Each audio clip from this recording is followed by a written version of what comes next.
So today we're continuing with our video series called Better Decisions, Fewer Regrets with Andy Stanley. Now, if you've been coming to Epic for the last couple of weeks, or maybe you've been coming to Epic for a couple of years, you know that each summer we take full advantage of an opportunity to hear from some of the great speakers out there. And we chose Andy Stanley's Better Decisions, Fewer Regrets. So we're in week 3 of 4 weeks. So next week we're going to wrap it up and get back to normal. And if you're not familiar with who Andy Stanley is, he is the lead pastor over at North Point Church, and that's just in the Atlanta area. So they are like, they have a main campus, there's like 7 churches, and then they have like affiliates of almost another 100 churches. So they impact about 185,000 people every week. That's kind of a big deal. And this is his newest book. He's written over 20 of them, but this book is brand new. The information is brand new. So we wanted to present this to you as a church because we really believe in what Andy is speaking about. So in this series, we're going to learn about 5 game-changing questions that will help you determine the direction and quality of your life, because the decisions we make in our lives create the stories for our lives. So it's really cool content. So we'll get to that in just one second. So if you're wondering, how do I engage without having a communicator standing here on stage or just having video on the screen? Well, I've got 3 things for you. Okay, so the first thing is interact with Andy, okay? If he says, let's pray, go ahead and pray. If he says something and that creates or prompts a response, go ahead and respond. If he says something funny, laugh. Take full advantage. Trent's coming back in 2 weeks, and we all know how that goes, right? Crickets, Brian's always on the crickets, but that's twice I got him. I'm not going to be up here for a little while. Anyway, the next thing that I encourage you to do is ask yourself, what God wants to say to you through this message. This is really deep stuff. And the third thing is make sure on the way out today, grab a spiritual growth challenge. You can go deeper into the message, whether that's today or throughout the week. And if you're joining us online and you can't get to campus to grab one of those, that in the chat there should be a link for the spiritual growth challenge, and you can download a digital copy that way. So let's go ahead and just pray before Andy begins, and at the end of his message, I'll come back out to wrap things up. So God, I just want to thank you for an opportunity to hear such a great speaker today. I know each one of us are going to be asked a question regarding what type of story do we want to tell about our lives. So I just pray that we would open our hearts and minds and be honest with ourselves as we listen to Andy speak. Lord, allow us to set aside our pride and make decisions that would make you proud. God, as we get ready to start the video, prepare our minds and allow us to focus so we can become more like you. And I pray this in Jesus' name. Amen. So one thing I think we all have in common is our love of story, right? Our love of story. We all love a good story, whether it's a book or a movie, maybe part of a comedy series, fiction, nonfiction. I love historical fiction. Maybe it's something that happened to a friend. Maybe it's your most embarrassing moment. We all love to hear, and many of us enjoy telling stories. What's not apparent that should be is that each of us is actually creating a story, the story of our lives. It should be apparent because when someone asks you about your past, where you're from, how you met, where you went to school, what do? You dip back into a chapter of your story, the story of your life. Now, if you were like me growing up, you were interested in your parents' stories, right? I loved to ask my parents when I was growing up, I loved to ask them about when they got in trouble as kids. For some reason, those were my favorite stories. Maybe it just made me feel better about myself. I don't know. But if your family is anything like mine, there may actually have been some legendary stories in your family, right? Stories that you enjoyed hearing over and over and over, and stories you ask your parents or maybe somebody else in your family to tell over and over and over. But here's the thing.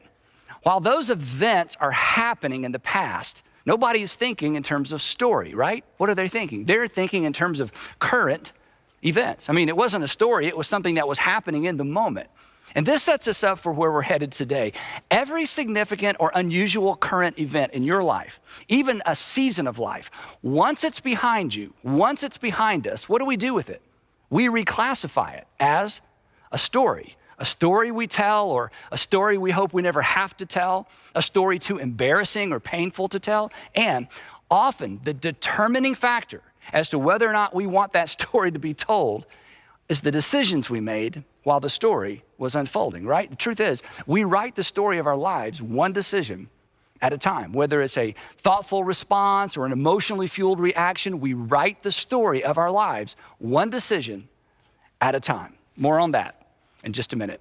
Today, we're in part 3 of our series, Better Decisions, Fewer Regrets. And the big idea behind this series is simply this. It's the often overlooked relationship between good questions and good decisions. And as we've said, good questions set us up for good decisions. And in fact, in some way, our decisions are no better than the questions we ask or the questions we don't think to ask. And here's the promise of this series. If you will ask, and if you will answer honestly, and then if you will act on your honest answer to the 5 questions that this series is built around, I promise you, you will make better decisions, and consequently, you'll live with fewer regrets.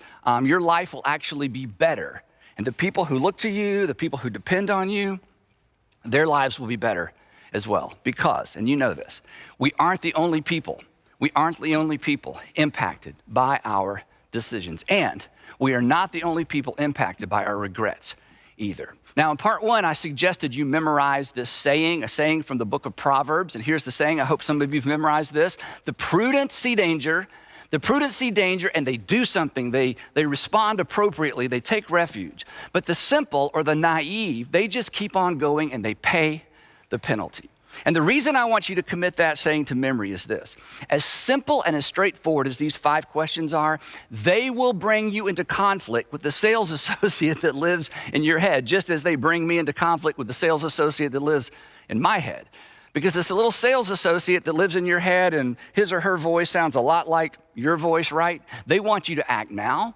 They want you to decide fast. They want you to focus on the immediate rather than the ultimate.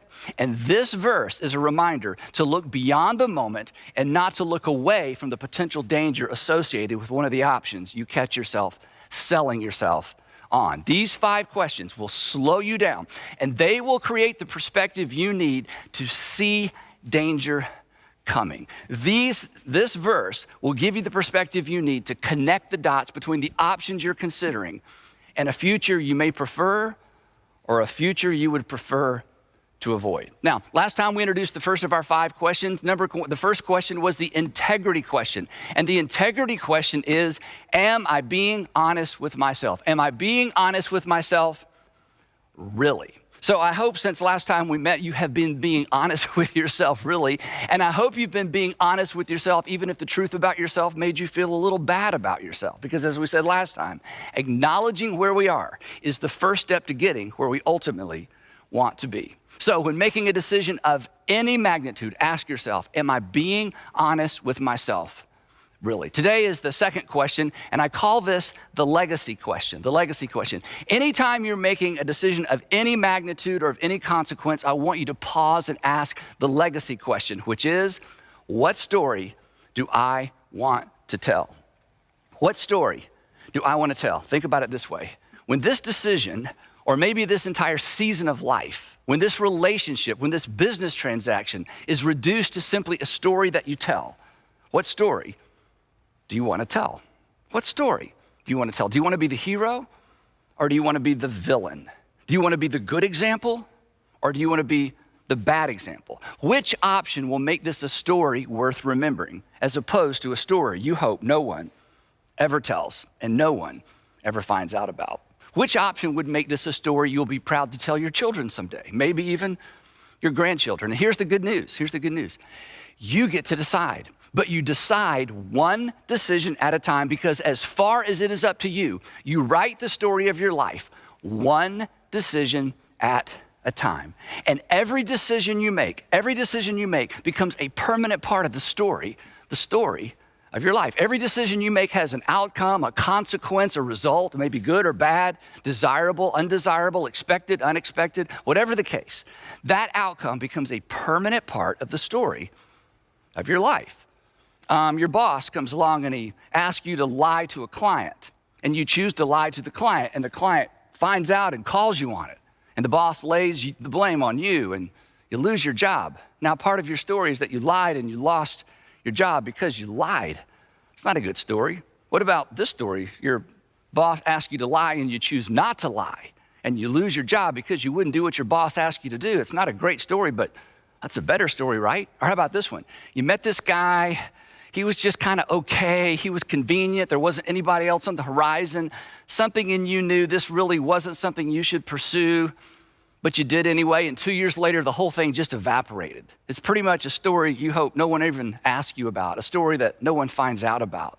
How about this one? Your friends wanted you to go out, but you had an exam to study for, and you said no. You stayed in and you studied and you aced the exam. And that was a decision you made over and over and over, and now you have a degree to show for it. That's a good story. The point is simply this: every decision and the outcome of that decision becomes part of your story, which means decision by decision, you are writing the story of your life. That's why when you're making a decision of any magnitude, you've got to pause, look ahead, and think, when this is nothing more than a story I tell, what story do I want to tell? The decision you are wrestling with right now is gonna be nothing more than a story you tell someday. What story do you want to tell?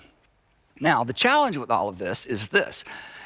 In the midst of current events, in the midst of circumstances, we don't think of our lives in terms of story. Now, it is a story, but we don't think that way. For example, if you recently lost your job, surviving this season without a job, well, one day this is just gonna be a story that you tell. What story do you wanna tell? I lost my job, I was embarrassed, I started drinking too much, I racked up some unnecessary debt, I lost the respect of my friends and my kids.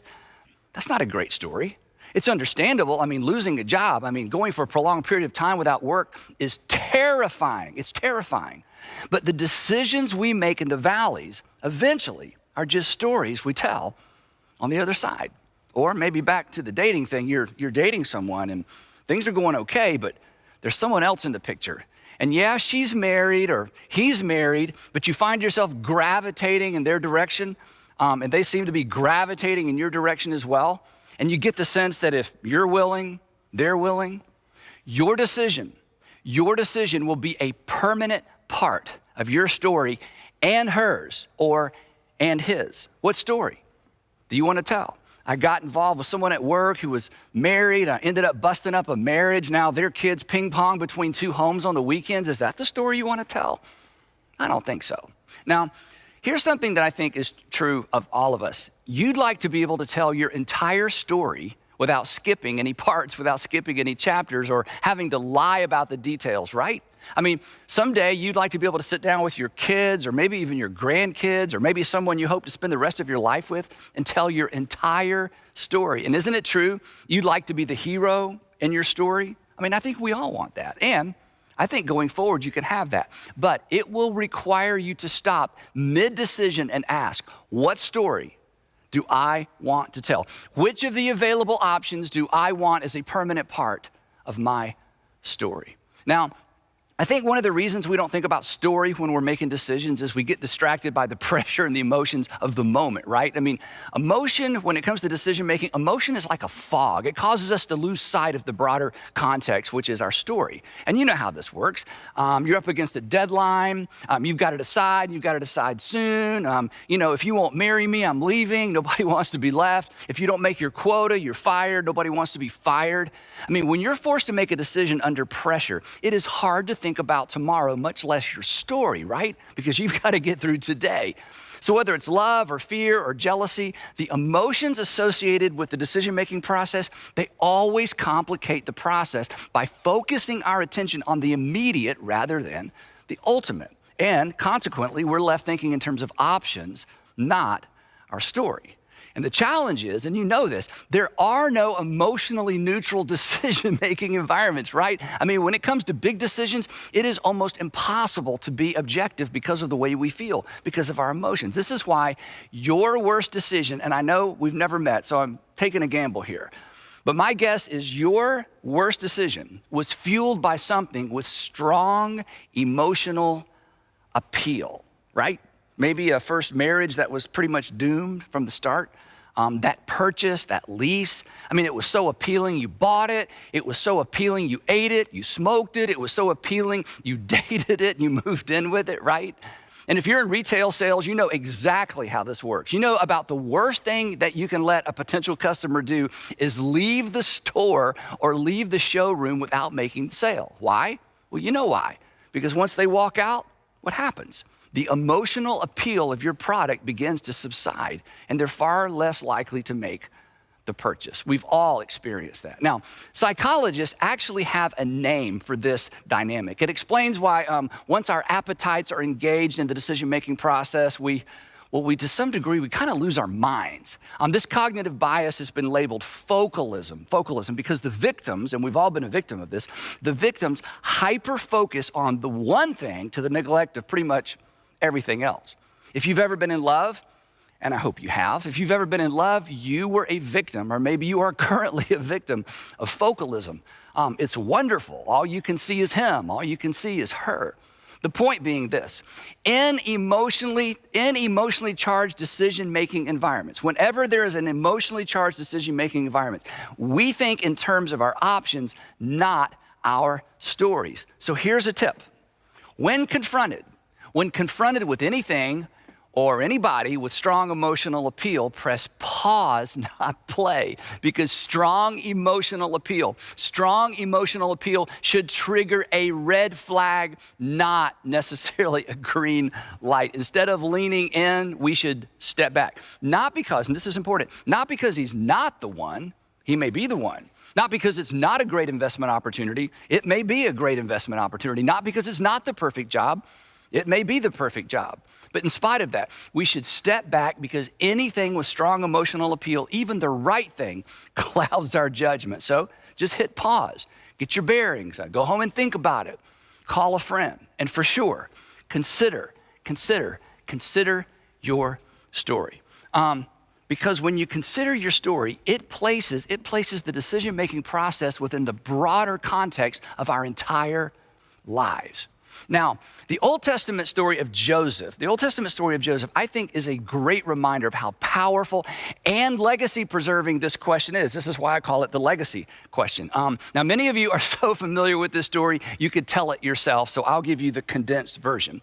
Around 1800 BC, a 17-year-old named Joseph, the 11th of 12 sons, finds himself in a no-win situation that is not of his own making. His father, Jacob, loved him more than all the other boys because Joseph's mother was his father's favorite wife, which fueled the fires of jealousy in his 10 older brothers. Eventually, as you probably know, their jealousy gets the best of them. They decide to kill Joseph. In the end, they lose their nerve and decide to sell him instead, which is a bit more merciful and way more profitable. And they sell him to slave traders. And then they tell their dad that he was killed by a wild animal. And now, and this is important, now these 10 young men, think about this, these 10 young men have a secret that they are forced to live with for the rest of their lives. They have a chapter in their lives they will be embarrassed to tell. I was so jealous of my younger brother that I, along with my other 9 brothers, beat him up and sold him. There were 10 of us and one of them, who wants to tell that story? And then we lied to my father and broke his heart and said that his favorite son had been killed by a wild animal. That's not a good story. And now, Joseph's brothers are liars for life. Please don't decide anything that makes you a liar for life. Here's why. Whatever you gain in the moment will not be worth what you're forced to carry into the moments that follow. Back to Joseph. So Joseph ends up on the auction block in Egypt, where he's purchased by a military officer named Potiphar. And now Joseph has a decision to make. Do I run? Do I do what most slaves do, as little as possible with as bad an attitude as I can get by with? Or do I throw myself into this whole slave thing with everything I've got? Interesting dilemma for a rich kid who grew up as his father's favorite son. And here's what makes this story so relatable for many of us. None of this is his fault. Somebody else took control of his story. His story, like parts of your story, were hijacked, commandeered by evil people, selfish people. So why try? Why care? That's always the temptation when someone else decides our story in a bad direction. But somehow, in some way, Joseph overcomes the negative inertia, the temptation to just throw up his hands and give up. He refuses to throw up his hands and let fate have its way. Instead, he decides to serve Potiphar's household as if it were his own. And eventually Potiphar notices and he gives Joseph even more responsibility, and he ends up in charge of Potiphar's entire household. If you think about it, that's kind of a story worth telling, right? I was kidnapped once, I was sold twice, I was a victim, but I decided not to live like a victim. That was the story that Joseph decided, that was the story that Joseph was writing. But then the music changed, right? If you know this story, you know that his story intersected with somebody else's story, Potiphar's wife. And he finds himself once again, through no fault of his own, in a no-win situation because Potiphar's wife insists that he become her lover, probably one of many lovers. And Joseph has two options, neither of which would lead to a good outcome. And it's important to understand, in this culture, this was not primarily a moral issue. This was a life or death issue. More like death or death, because either way he decided he could lose his life. And just to point it out, he's about 19 or maybe 20 years old when this part of his story unfolds. And once again, he opts for the better story. And it's at this juncture in his story, and it's one of the reasons I wanted to rehearse this story with you, even though it's so familiar. It's at this juncture in Joseph's story that he employs a powerful, powerful technique, something we should all employ. Here's what he does. Joseph actually rehearses his story out loud as the context for his response to Potiphar's wife. This is how we know he made his decision within the context of his life story. So what I'm gonna do is I'm gonna kind of paraphrase the first part of his response, and then I'll read the second part straight from the text. Essentially, here's what he said. Mrs. Potiphar, I came to this land as a slave. I had no rights and no future. Your husband purchased me, and I did my best to serve him and you. And through my hard work and my diligence and through God's help, I've gained the trust of your husband. He's put me in charge of the entire household. In other words, my story is getting better all the time. And then he says this, and I quote, with me in charge of the household, he told her, my master does not concern himself with anything in the house. Everything he owned, he has entrusted to my care. No one is greater in this house than I am. My master has withheld nothing from me except you, because you are his wife. Implication, that's your story. Mrs. Potiphar, you really need to think this through. Do you really want affair with a Hebrew slave as part of your story? And then Joseph steps back into the broadest context of all. In light of all that's happened, in light of your husband's confidence in me, in light of God's mercy to me, he asked this question. How then, in light of all that, in light of the way my story is going, how then could I do such a wicked thing and sin against God? Why would I want to add adultery to what's turning out to be a pretty good story with an ending I never dreamed possible? In other words, which of these stories, Mrs. Potiphar, do I want to tell? I only have two options. Story number one, your husband gave me an opportunity I never dreamed would come my way. I was faithful to him and the God who's been watching over and looking out for me. That's a good story. Or story number two, your husband gave me an opportunity I never dreamed would come my way, so I took advantage of his trust and had an affair with his wife. Which story do I want to tell? Which story do you want to tell? When the decision you are in the middle of making right now is nothing more than a story you tell, what story do you want to tell? Now, as you probably know, Joseph decided the better of those two stories. He did the right thing, but the right thing did not turn out for Joseph. Potiphar's wife accuses him of trying to rape her, and Joseph ends up in Pharaoh's dungeon. But Joseph's story wasn't over. And your story isn't over either. Now, it's true when we find ourselves in a long, difficult season and a long, difficult chapter of our story, it feels like this chapter is the entire story, but it doesn't have to be. Oftentimes, it's our responses, our decisions in those difficult chapters that make all the difference, between a story that ends bad and a story that ends well. Now, if you're familiar with Joseph's story, you know that while he was in prison, Joseph does the same thing he did in the dungeon as he did in Potiphar's household. He decides well, and over time, he wins the favor of the prison warden. Now, nobody's life ambition is to win the favor of a prison warden, but you know what? He just decided to do what he could do with what he had to work with, and before long, he's pretty much running the place.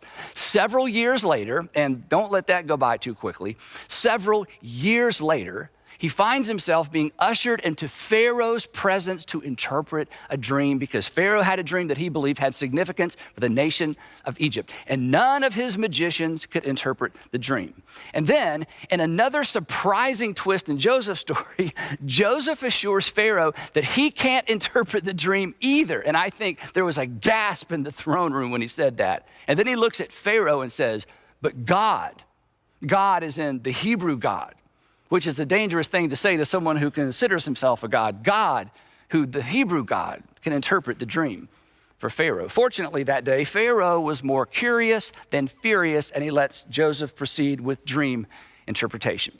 So according to Joseph, and according to the dream as he understood it, Egypt would experience 7 years of record-breaking grain harvest. Essentially, the Egyptians would be swimming in grain. And here's why that was a big deal. Bread was a staple for ancient people, all ancient people. So grain was the primary source for basically what constituted the dominant portion of the standard diet, which means if there's no grain, people literally starve. So this was great news. But that was just half of the dream. Egypt would experience 7 years of record-breaking grain harvest, followed by a famine so severe, Joseph said, that everybody's gonna forget all about the 7 good years. Now, when Joseph finished interpreting the dream, everybody in the throne room assumed that Joseph was finished and he would be escorted out. But Joseph wasn't finished, and he does the unthinkable, and he gives Pharaoh unsolicited advice. Now, nobody gave the Pharaoh unsolicited advice, especially a foreigner who still smelled a bit like the dungeon. But this was the advice he gave Pharaoh. He said, "Oh, Pharaoh, somebody needs to wake up every single day focused on this problem. Somebody needs to wake up every single day focused on preparing Egypt for what's coming. So choose somebody you trust and put them in charge of grain storage." Silence in the throne room as everybody waited to find out what unimaginable horror awaited this arrogant Hebrew who would dare to give Pharaoh advice. But Pharaoh smiles, and he says to the people standing around, "Can we find anyone like this man, one in whom is the Spirit of God?" And then Pharaoh said to Joseph, "Since God, Joseph's God, since God has made all this known to you, there is no one so discerning and wise as you." And then to the shock and awe of everyone standing there, "You shall be in charge of my palace, and all my people are to submit to your orders. Only with respect to the throne will I be greater than you." And in this moment, Pharaoh makes Joseph the prime minister of Egypt. And once again, Joseph did what Joseph did. He decided well, and he devotes himself to this unprecedented opportunity. 7 years later, as he predicted, a famine devastates that region of the world. Once everybody's personal grain cupboards are bare, Joseph opens the federal grain silos and feeds the nation. And before long, people from all over that part of the world are caravanning to Egypt to buy grain, including, if you know this story, including Joseph's brothers. And when they arrived, he happened to be out that day and he recognized them immediately. But of course, they did not recognize their 30-year-old brother, whom they had not seen since he was about 17 years old. Now, if you've never read this story in Genesis, you should. There are so many fascinating details we don't have time to explore today. But in the end, Joseph finally reveals his identity to his 10 older brothers, and they are speechless. Actually, they are terrified, and they beg for mercy they know they don't deserve, and in all likelihood will not receive. And they were so sure Joseph would do to them what they had done to him, because that's exactly what they would do to him if they were in Joseph's position. But, and here's the point of the story, Joseph wasn't anything like his brothers. And do you know why? Because throughout his life, Joseph refused to react. And in refusing to react, he avoided becoming like the people he didn't like. He decided against the gravitational pull of bitterness. So consequently, now that he's got the power, he is free. And he is free to write a better story. He decided his life in a different and a better direction. He decided a story worth telling. That's why we're telling his story.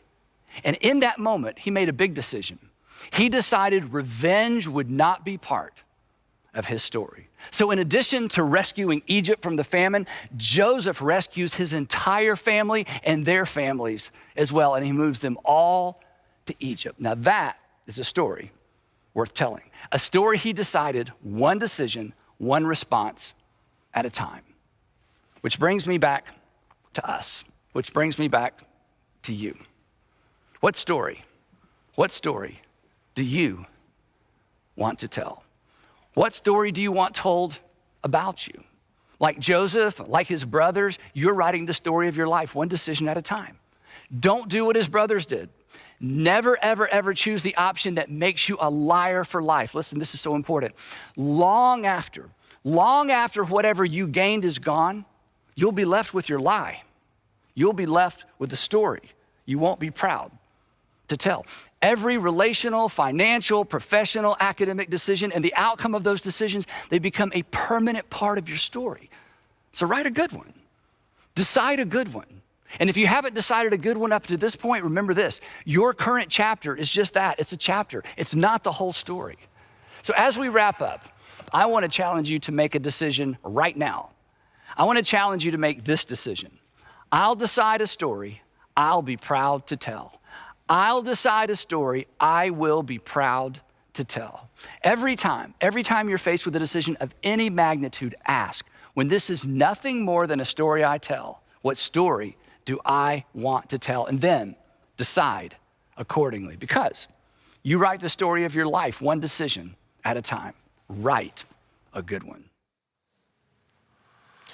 Wow, wasn't that powerful? You know, what really hit me at the end when Andy was summarizing everything, he said two things about Joseph. He said this, when Joseph was faced with all these hardships, he did two things. Number one, he refused to react, right? And number two, he decided against the gravitational pull of bitterness. I've never heard that term before. It's the first time, and now it's stuck with me. So I encourage all of you to, including myself, what I'm gonna do is then, if somebody has wronged me, I'm going to refuse to react. I'm going to try my best. I can't guarantee it. And I'm also going to decide against the gravitational pull of bitterness. So let's all work on that. In fact, let's pray real quick. God, what a great message today.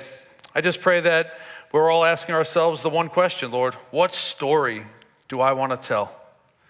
I pray that when we're faced with difficult decisions, we ask ourselves, do we want to be liars like Joseph's brothers? Or do we want to be like Joseph and make decisions with integrity?